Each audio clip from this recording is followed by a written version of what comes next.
Idli Mao ദോശമാവോ ബാക്കി വന്നാൽ നമുക്ക് അടിപൊളിയായിട്ടൊരു കുഴിപ്പണിയാരം തയ്യാറാക്കാം. ഒരു പാനിൽ കുറച്ച് വെളിച്ചെണ്ണ ഒഴിച്ചെടുക്കാം. അതിൻ്റെ കൂടെ കുറച്ച് കടുകിട്ടൊന്ന് പൊട്ടിച്ചെടുക്കാം. അതിൻ്റെ കൂടെ തന്നെ കുറച്ച് ഉഴുന്ന് പരിപ്പും കുറച്ച് കടലപ്പരിപ്പും ഇട്ട് ജസ്റ്റ് ഒന്ന് മൂപ്പിച്ചെടുക്കാം.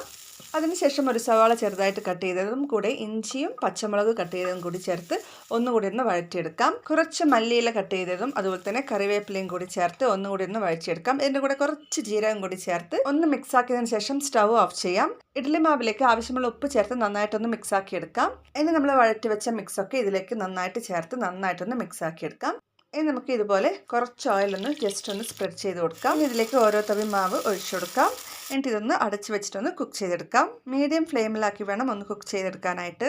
ഇനി ഒരു സൈഡായതും മറ്റേ സൈഡ് തിരിച്ചിട്ട് കൊടുത്ത് മറ്റേ സൈഡും ഇതുപോലെ അടച്ച് വെച്ചൊന്ന് വേവിച്ചെടുക്കാം. അപ്പോൾ ഇത്രയേ നമ്മുടെ ടേസ്റ്റിയായ കുഴിപ്പണിയാരം ഇവിടെ റെഡി ആയിട്ടുണ്ട്. ഇഷ്ടപ്പെട്ടെങ്കിൽ ഷെയർ ചെയ്യാനും സപ്പോർട്ട് ചെയ്യാനും മറക്കരുത്. പുതിയ റെസിപ്പിയുമായിട്ട് വീണ്ടും കാണാം.